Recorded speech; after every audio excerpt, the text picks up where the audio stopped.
오늘 저에게 주신 하나님의 말씀 구약성경 잠언서 24장 11절 말씀입니다.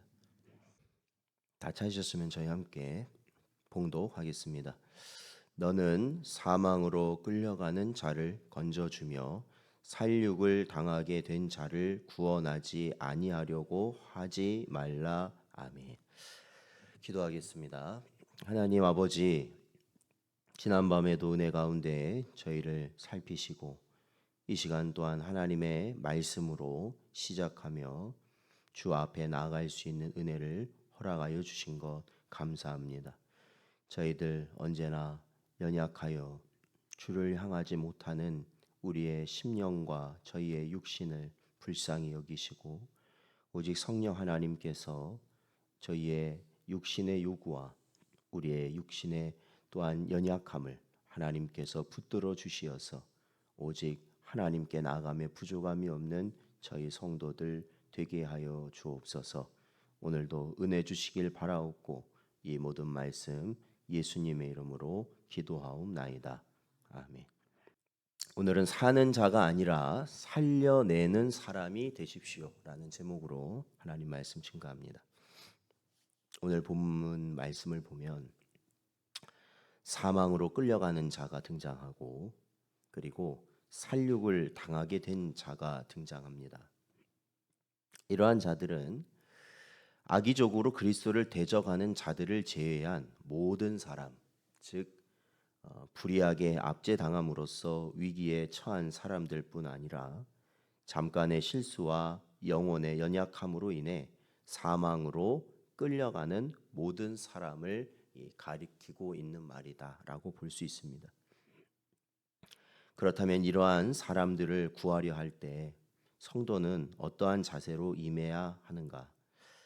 이에 성경은 이론의 여지 없이 분명한 답을 말씀하고 있습니다. 즉 이러한 영적 사망의 길로 가는 자들을 돕고 구원하기 위해 이 최선을 다하라라는 것입니다. 전도자 하퍼 목사님은 스코틀랜드에서 시카고에 있는 무디 교회에 3개월 동안 설교를 하기 위해서 배를 타고 가고 있던 중이었습니다. 그러나 배가 대서양을 항해하던 중 빙산에 부딪혀서 가라앉기 시작했습니다.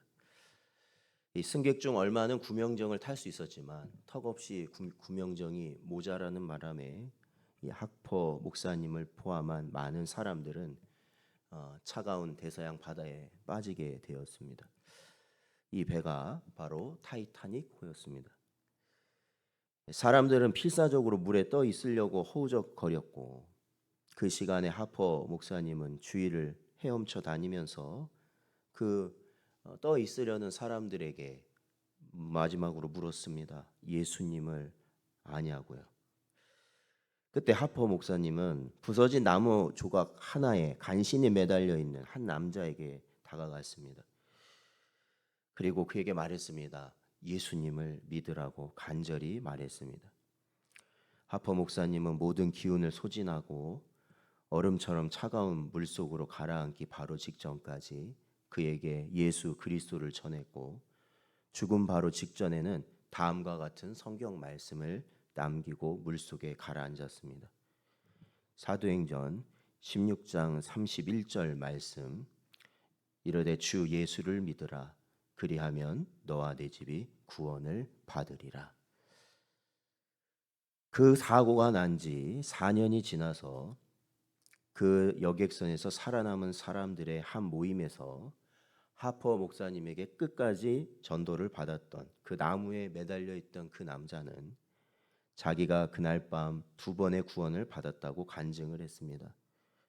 첫 번째는 하퍼의 전도로 예수님을 믿게 된 것이고 두 번째는 혹한의 바다에서 구조된 것이었습니다. 라는 간증이었습니다. 사랑하는 성도 여러분, 이 얼마나 놀라운 헌신이며 열정입니까? 이 세상 사는 사람 누구든지 죽음이라는 것이 내 눈앞에 드리워지게 되면 오로지 한순간이라도 살려고 발버둥 치는 것이 인생일 것인데, 하포 목사님은 죽어가면서까지도 예수 그리스도를 증거하는 것을 마다하지 아니하고 그의 삶을, 그의 영혼을 주님께 맡겼다는 것입니다. 죽어가는 영혼들을 살리기 위해 어떠한 수고와 고난도 마다하지 않은 하포 목사님의 삶의 모습이야말로 오늘날 우리 성도들이 세상의 수많은 잃어버린 영혼들을 향해 가져야 하는 마음일 것입니다. 저도 이 말씀을 정리하면서 제게 있어서도 그런 것 같습니다. 목사로서, 설교자로서 어느 예배라도, 그러니까 목사로서 예배를 인도하게 되면 그 예배는 굉장히 다양합니다. 아무도 없는 곳에서, 듣지 않는 곳에 예배를 드려야 될 때, 인도해야 될 때도 있습니다. 설교를 해야 될 때도 있죠.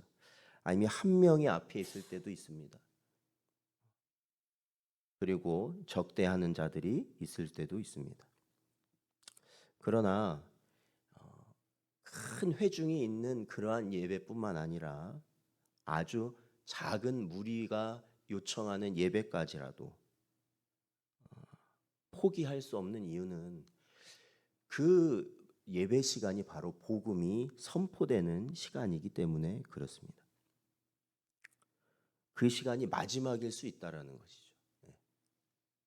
제게서도 마지막일 수 있다는 겁니다. 그래서 그 자리가 복음이 전해지는 자리가 되고 또 한 영혼에게 구원의 길이 열어지는 하나님의 역사가 나타나는 시간이라고 저는 믿기 때문에 그렇습니다. 그래서 사랑하는 성도 여러분, 이러한 복음이 들려지도록 제가 말씀드리는 것이 여러분의 가정이나 여러분의 삶의 터전 어디서든지 예배가 드려질 수 있도록 힘쓰시란 말이 이런 말입니다.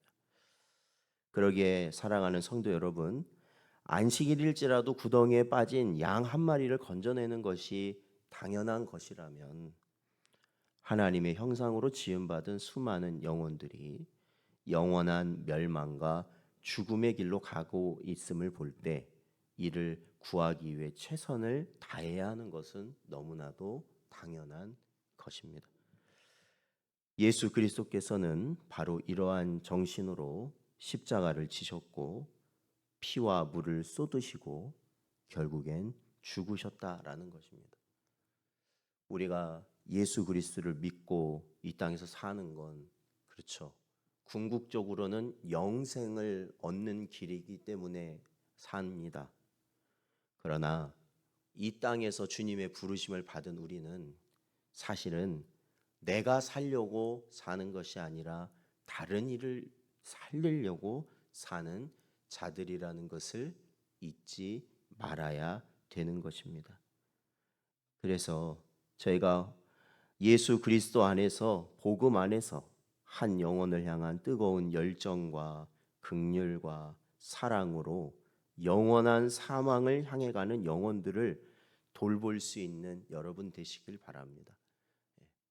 내 앞에 있는 그 사람이 나를 힘들게 하는 사람, 자기만 아는 사람, 다른 여러 가지 사람의 모습으로 보일 수 있지만 그것은 아무렇지 않습니다.